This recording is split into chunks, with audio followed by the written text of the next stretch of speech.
قال هل علمتم، اچھا یوسف علیہ السلام نے یہاں یہ فوراً یہ نہیں کہا کہ میں تمہارا بھائی ہوں، بلکہ ڈائریکٹ بتایا کہ دیکھو تم نے کیا تھا اور اس کے نتیجے میں تمہارے ساتھ ہو کیا رہا ہے خدا کی طرف سے، تاکہ ان کو سبق ملے۔ کہنے لگے هل علمتم، کیا تمہیں پتا ہے ما فعلتم بیوسف واخیہ، کہ تم نے یوسف اور اس کے بھائی کے ساتھ کیا کچھ کیا ہے۔ بھائی کے ساتھ جو کچھ گھر میں کرتے رہے وہ سب باتیں مراد ہیں، وہ کیا کرتے رہے قرآن میں اس کی تفصیل نہیں ہے، بہرحال حسد تھا تو ٹارچر کرتے ہوں گے، اور یوسف علیہ السلام کے ساتھ جو کیا وہ تو قرآن نے بیان کر دیا۔ هل علمتم ما فعلتم بیوسف واخیہ، تمہیں پتہ ہے تم نے کیا کیا تھا یوسف اور اس کے بھائیوں کے ساتھ، اذ انتم جاہلون، جب تم ناسمجھ تھے۔ یہاں جاہل کا اردو والا ترجمہ نہیں ہوگا جب تم جاہل تھے، جہالت ناسمجھی کو کہتے ہیں۔ تم نے ناسمجھی میں جب تمہیں شعور نہیں تھا کہ کیا کرنے جا رہے ہو، اس کا انجام کیا ہوگا، تو اس وقت تمہیں یاد ہے تم نے کیا کیا تھا یوسف اور بھائیوں کے ساتھ۔ اب بھائی ایک دم پریشان ہو گئے کہ یہ بات تو یوسف کے علاوہ کسی کو معلوم نہیں ہے کہ ہم نے یوسف کے ساتھ کیا کیا تھا، اور ظاہر ہے جب یوسف علیہ السلام کو دیکھتے ہوں گے تو کچھ شباہت بھی تو بھائی کی محسوس ہوتی ہوگی نا، بات چیت سے بھی اور چہرے سے بھی، اور چہرے میں جو رونق تھی اور بے پناہ حسن تھا، تو ان کو کنفیوژن تو پہلے سے ہی تھی کہ یہ تو ہمارا بھائی لگ رہا ہے، لیکن وہ یہ سوچ بھی نہیں سکتے تھے کہ جس بھائی کو ہم نے کنویں میں ڈالا اللہ اس کو مصر میں عزیز بنا دے گا۔ لیکن جب یہ بات انہوں نے کہی تو ان کو یقین ہو گیا کہ یہ تو واقعی یوسف ہیں جو ہمارے بھائی ہیں۔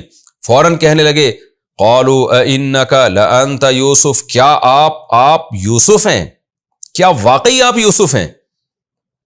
حالانکہ یوسف علیہ السلام نے یہ نہیں پوچھا تھا کہ میں یوسف ہوں یا نہیں ہوں، انہوں نے تو پوچھا تھا تم بتاؤ تم نے بھائی کے ساتھ کیا کیا ہے، لیکن فوراً وہ حیران ہو گئے کہ یہ بات تو یوسف ہی جانتے ہیں، لہذا انہوں نے پوچھا کہ کیا آپ یوسف ہیں؟ قال انا یوسف، یوسف علیہ السلام نے فرمایا ہاں میں یوسف ہوں، وہذا اخی، اور یہ میرا بھائی ہے۔ یہ اس لیے اضافہ کر دیا تاکہ پتہ چلے یہ میں وہی والا یوسف ہوں جس کو تم نے کنویں میں ڈالا تھا، اس نام کا کوئی دوسرا آدمی نہیں ہوں، وہ یوسف جس کا میں بھائی ہوں۔ وہذا اخی، اور یہ میرا بھائی ہے۔ قد من اللہ علینا، تحقیق اللہ نے ہم پر احسان کیا۔ یہاں بھی آپ دیکھیں تواضع، اللہ نے ہم پر احسان کیا۔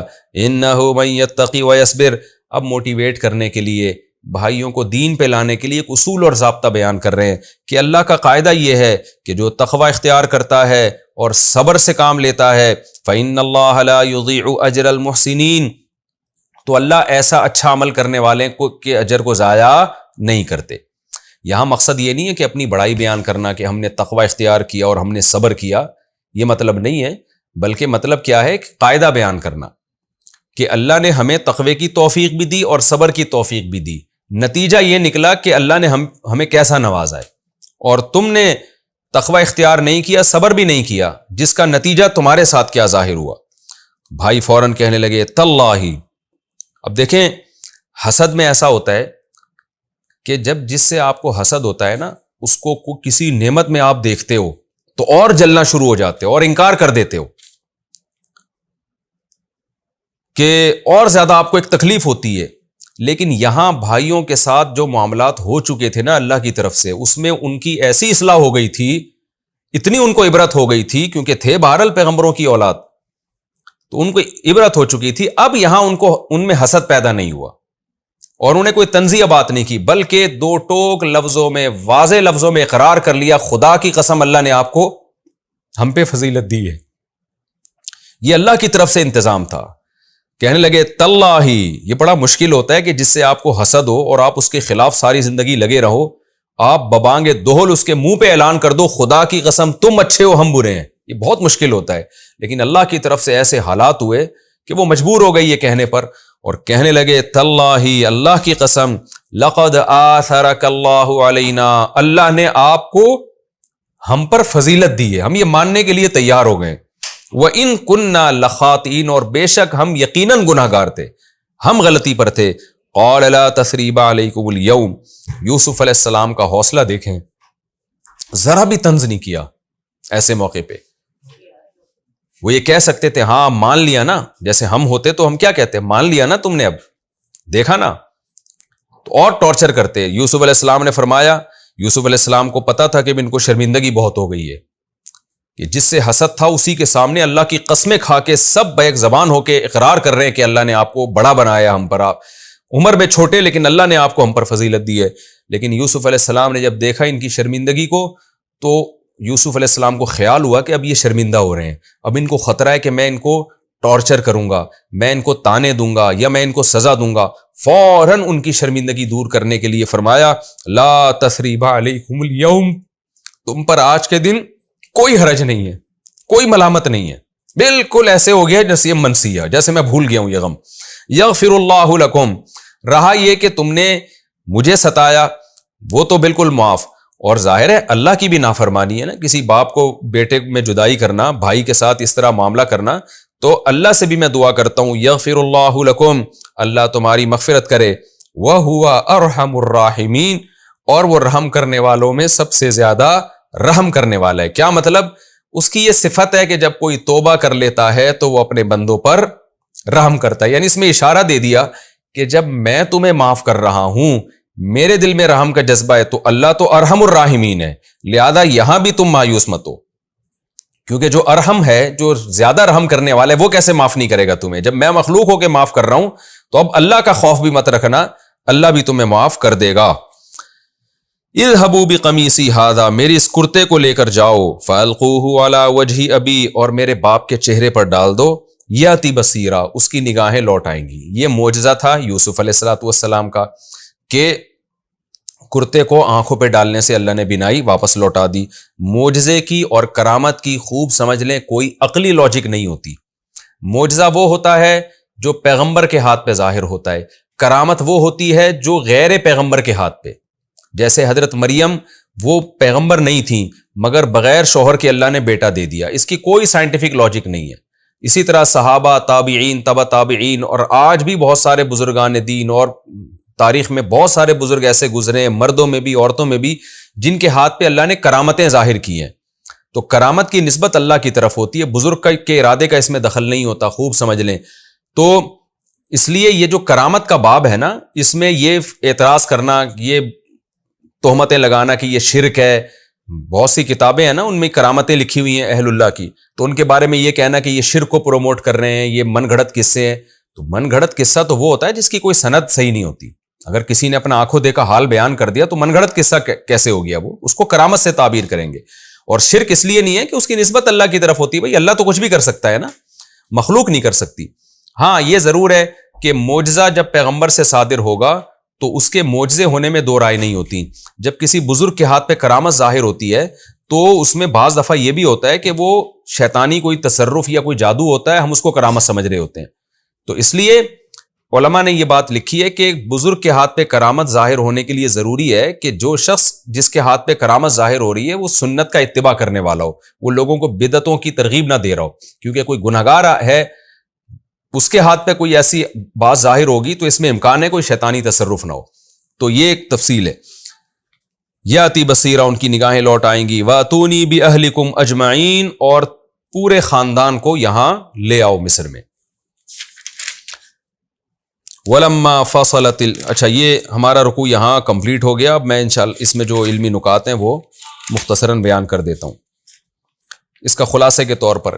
فلما استيئسوا منه خلصوا نجيا، پورا زور لگا دیا تھا انہوں نے یوسف علیہ السلام کے سامنے کہ کسی طرح بنیامین کو لے کے جانا ہے، لیکن نا امید ہو کے آپس میں پھر سرگوشیاں کرنے لگے۔ اور بڑے نے کہا کہ تم سب جاؤ اور میں یہیں رہوں گا۔ اس سے یہ بھی پتہ چلتا ہے کہ اس زمانے میں بڑوں کا احترام تھا، آج بڑے بھائی کی کوئی ویلیو ہی نہیں ہے۔ بڑے نے کہا نا کہ میں ابا کو چہرہ نہیں دکھا سکتا، تم لوگ جاؤ۔ آج اگر کوئی بڑا ایسی بات کرتا تو چھوٹے کیا کہتے، تو ہمارا باپ ہے، تو جائے گا، میں یہاں رہوں گا۔ یعنی آج جو سوسائٹی میں چل رہا ہے نا وہ یہ چل رہا ہے کہ بڑے اور چھوٹے کی ویلیو بالکل ختم ہو گئی ہے۔ تو اس زمانے میں اتنی بات تھی کہ بڑے نے جب کہا کہ میں یہاں رہوں گا تم واپس جاؤ تو باقیوں نے اطاعت کی اور چلے گئے واپس۔ آج ہماری سوسائٹی میں بڑے بھائی کا، بڑی بہن کا کوئی اس طرح کا ادب نہیں ہے، نہ چھوٹا بھائی بڑی بہن کو مانتا ہے، نہ بڑے بھائی کو مانتا ہے، نہ چھوٹی بہن بڑے بھائی کو مانتی ہے، نہ بڑی بہن کو مانتی ہے۔ تو یہ بھی ہماری سوسائٹی تباہ و بربادی کی طرف جا رہی ہے، وہ مغربی کلچر جو ہماری سوسائٹی میں آ رہا ہے۔ تو بڑے نے کہا، ظاہر ہے چھوٹوں کو بھی تکلیف ہوئی ہوگی کہ تجھے ابا کے سامنے، ان کے چہرہ کے سامنے آتے ہوئے اگر شرمندگی محسوس ہو رہی ہے تو ہم بھی تو اسی مٹی کے بنے ہیں نا، ہمیں بھی تو شرم آ رہی ہے۔ تو پھڈا ہو جانا چاہیے تھا کہ ایک کہتا میں نہیں جاؤں گا تو جا، دوسرا کہتا ہے میں نہیں جاؤں گا تو جا، لیکن ایسا کوئی پھڈا نہیں ہوا۔ بڑا تھا تو مجبور تھے سب اس کی بات ماننے پر کہ بھئی بڑے نے آرڈر کیا ہے تو چھوٹے جائیں گے. اس سے اس قوم کے خاندانی ہونے کا اور جو ایک سوسائٹی میں بڑوں کا احترام تھا اس کا بھی بہرحال ایک پتہ چلتا ہے. دوسری بات یہ کہ یعقوب علیہ السلام نے جب وہ بیٹے آئے اور انہوں نے کہا بنیامین نے چوری کی اور پکڑ لیا اس کو وہیں پر, تو یعقوب علیہ السلام نے سنتے ہی کہہ دیا بل سولت لکم انفسکم امرا, تم نے کوئی بات گھڑ لی ہے. دیکھیں یہاں یعقوب علیہ السلام کا یہ کلام درست نہیں تھا. اس سے یہ بھی پتہ چلتا ہے کہ پیغمبروں سے اجتہادی غلطی ہو سکتی ہے. یہ اجتہادی غلطی تو تھی نا. حضرت یعقوب علیہ السلام یہ سمجھے کہ جیسے یوسف علیہ السلام کے معاملے میں انہوں نے کیا ہے, وہاں تو بالکل یہی جملہ کہا تھا بل سولت لکم انفسکم امرا, یہاں بھی یہی کہا, لیکن وہاں یعقوب علیہ السلام کی بات 100% درست تھی, یہاں یعقوب علیہ السلام سے خطا ہو رہی تھی. تو اس سے بھی پتہ چلتا ہے کہ اجتہادی خطا پیغمبروں سے ہو سکتی ہے, لیکن میں نے بار بار بتایا کہ اللہ پیغمبر کو اجتہادی خطا پہ قائم رکھتے نہیں ہیں, اس کی اصلاح کر دیتے ہیں. اور ایک عام مجتہد سے اور عالم سے جب اجتہادی خطا ہوتی ہے تو اس بات کا امکان ہوتا ہے کہ وہ خطا پر باقی رہیں قیامت تک, موت تک. تیسری بات یہ کہ یہاں ایک اشکال پیدا ہوتا ہے کہ یعقوب علیہ السلام کے پاس کوئی مضبوط دلیل تو نہیں تھی نا ان کے غلط ہونے پر. اس بات کا بھی تو امکان تھا کہ بیٹے صحیح کہہ رہے ہیں اور بنیامین کو واقعی رکھ لیا گیا ہے. تو یعقوب علیہ السلام نے بغیر دلیل کے محض یہ سوچ کر کہ جیسے یوسف کو انہوں نے مجھ سے دور کیا ہے اور اس میں یہ جھوٹے تھے یا یہ حسد کا شکار ہیں, تو یہاں بھی یقیناً ایسا ہی ہوا ہوگا. اس کی 100% دلیل تو نہیں تھی نا یعقوب علیہ السلام کے پاس, قرائن تھے.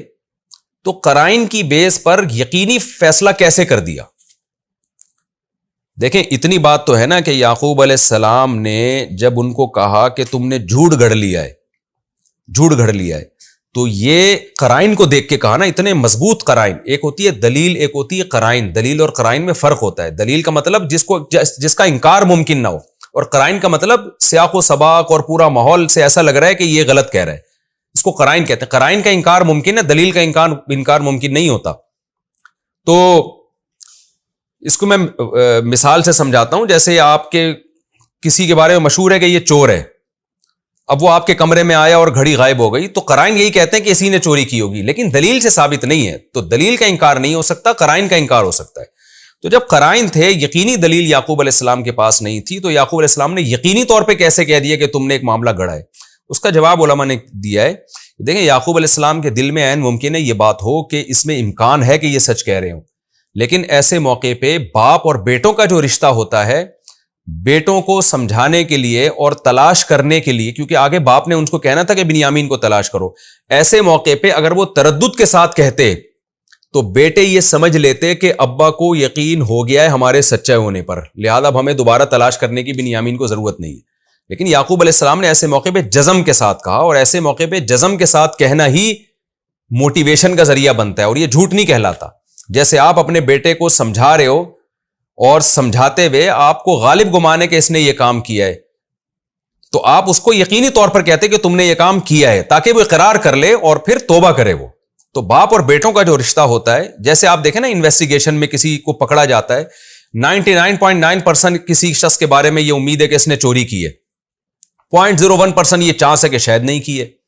تو ایسے موقع پہ پولیس یہ نہیں کہتی کہ ایسا لگتا ہے کہ تم نے چوری کی ہے, وہ پولیس کہے گی بھائی تم نے چوری کی ہے, تاکہ کانفیڈنس کے ساتھ جب اس سے کہیں تو وہ اقرار کر لے.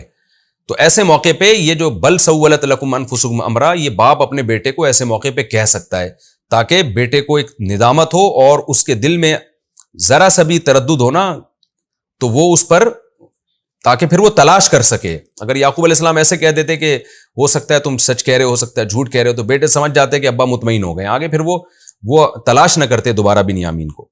تو اس لیے یعقوب علیہ السلام نے الفاظ استعمال کیے. اور تیسری ایک نقطے کی بات یہ بھی پتہ چلتی ہے کہ یہاں بھی یعقوب علیہ السلام نے صبر کیا. کس قدر صبر ہے, یعنی اس سے زیادہ صبر کی کوئی مثال ہمیں ملتی نہیں ہے. آج دیکھیں غموں میں پریشانیوں میں کیسے چیزیں اٹھاڑ کے پھینکنا شروع کر دیتے ہیں. ٹینشن ہوتی ہے نا, دیواروں سے برتن توڑ رہے ہیں اور سر مار رہے ہیں دیواروں پہ, اور اس کو ایک فیشن سمجھ لیا گیا ہے, فیشن سمجھا جاتا ہے اس کو, کہ کوئی پریشانی آئی تو 2-2 فٹ اچھل رہا ہے اور چیخ رہا ہے، گالیاں دے رہا ہے، سر مار رہا ہے دیواروں سے اور گولیاں کھا رہا ہے اور خودکشی کر رہا ہے. یہ جنگلی اور جاہل لوگوں کی علامتیں ہوتی ہیں. پیغمبروں کی سیرت اور دین اس آپ سے کیا چاہتا ہے وہ سیرت یہ ہے کہ بھائی آپ کے اختیار میں کیا ہے. یعقوب علیہ السلام کو پتا تھا دوسرا بیٹا بھی گم گیا تو میں کر کیا سکتا ہوں؟ کچھ بھی نہیں کرتا. ہاں کچھ کر سکتے ہیں تو اس میں کمی نہ کریں. آج کر بہت کچھ سکتے ہیں، وہ کر نہیں رہے ہوتے، چیخنا چلانا بہت زیادہ ہوتا ہے. تو یعقوب علیہ السلام نے کوئی چیخو پکار نہیں مچائی، یہ دیکھا میں کر کیا سکتا ہوں. جب غور کیا تو بھائی میرے پاس صبر کے علاوہ کوئی راستہ نہیں ہے، صبر ہی کر سکتے ہیں اور کچھ نہیں کر سکتے. اور تیسری چیز کہ اپنے غم کو اللہ کے سامنے پیش کرنا، یہ صبر کے منافی نہیں ہے.